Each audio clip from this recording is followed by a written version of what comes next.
Je m'appelle José Victor Pocbol. Je représente l'organisation d'artisans Alkem du Guatemala.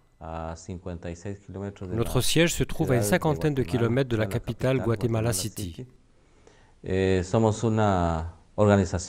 L'association a été créée en 1989. Notre organisation a commencé à l'initiative de plusieurs groupes d'artisans. Tout a commencé dans un contexte de difficultés économiques, politiques, sociales et culturelles qui ont toujours existé au Guatemala. Alkem a également été créé à partir de tous les problèmes créés par le conflit armé des années 80. À partir de 1989, nous avons essayé de rechercher toutes les formes possibles pour exporter nos produits. Par chance, nous avons reçu le soutien des organisations de commerce équitable en Europe.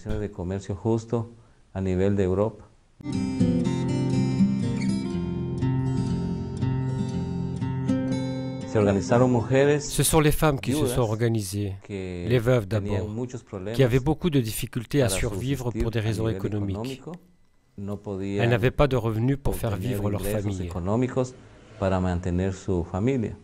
Une femme artisane de n'importe quelle ethnie avait peur de sortir de chez elle. Elle avait peur de participer à des réunions. Leurs époux étaient réticents, car ils pensaient que c'était une perte de temps. Se former également était considéré comme une perte de temps.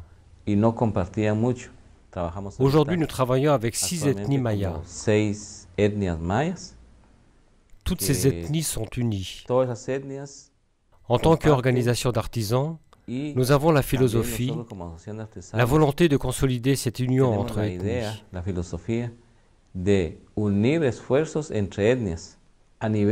Au niveau politique et du gouvernement, les ethnies mayas sont manipulées pour éviter cette union. Actuellement, au Guatemala, nous avons un gros problème avec les matières premières et surtout les fils, parce qu'il n'y a qu'un fournisseur de fils de bonne qualité sur le marché. Une société qui s'appelle Rio Branco. Mais comme ils sont en situation de monopole, ils font ce qu'ils veulent. Lorsqu'ils le souhaitent, ils augmentent leur production et à d'autres moments, ils manquent du fil et en profitent pour augmenter les prix. Au Guatemala, il y a plus d'1 million d'artisans et d'artisanes, mais ils ne sont pas sensibilisés. Il n'y a pas d'accompagnement pour qu'ils utilisent des matériaux de qualité. Nous savons que c'est plus cher, mais si nous voulons améliorer l'image de l'artisanat au Guatemala, il faut passer par la qualité. D'un autre côté, nous n'avons pas le soutien du gouvernement pour améliorer cette image. Créer un label pays ou une volonté de promouvoir la qualité des matières premières pour les artisans. Il n'y a aucun soutien et encore moins pour obtenir un crédit.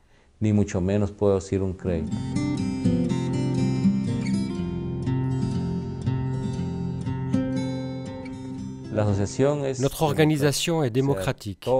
Tous les membres ont droit de vote. Dans l'organisation, personne n'est propriétaire. Nous sommes tous propriétaires. Alkem insiste sur la formation des différents groupes, que ce soit les hommes ou les femmes. En ce moment, 95% des membres sont des femmes.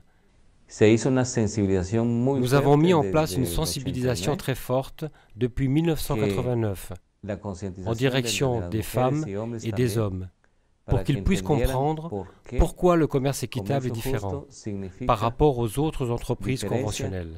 A comparación de otras organizaciones convencionales.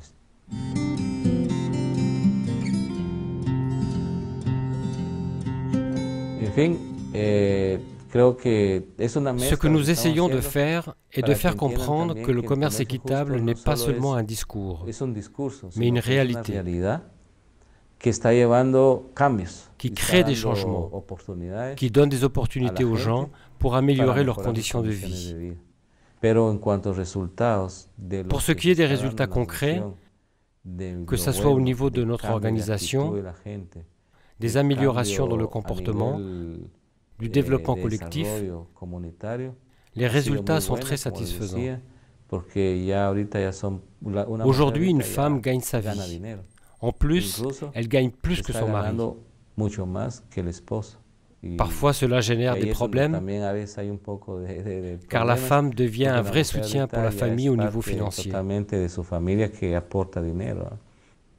Si on compare la situation entre 1989 et 2013, il y a une grande différence, car les femmes font partie de l'économie familiale. Avec l'argent qu'elles gagnent grâce à votre soutien pour vendre leurs produits, elles utilisent cet argent pour leur santé, pour l'éducation, pour l'alimentation et un peu pour l'habillement.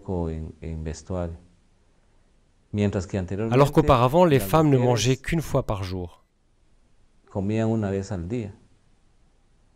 Aujourd'hui, elles ont 3 repas. Et elles sont conscientes que grâce au commerce équitable, à la dynamique de ce mouvement, les formations, tout ceci leur a été bénéfique à elles et à leurs enfants. Avant, la scolarisation des enfants n'était pas une priorité. Les enfants devaient aider à travailler dans l'artisanat. Comme l'un des principes du commerce équitable est l'interdiction du travail des enfants, nous avons envoyé les enfants à l'école. Aujourd'hui, il y a des enfants qui sont devenus professeurs, comptables, d'autres sont à l'université. Je crois que cela est un grand résultat.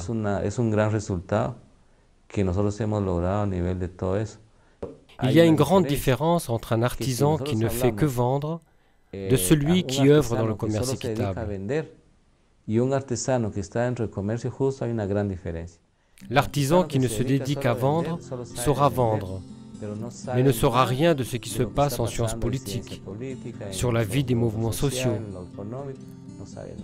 Alors que l'artisan du commerce équitable marquera sa différence, car il est capable de parler de tout.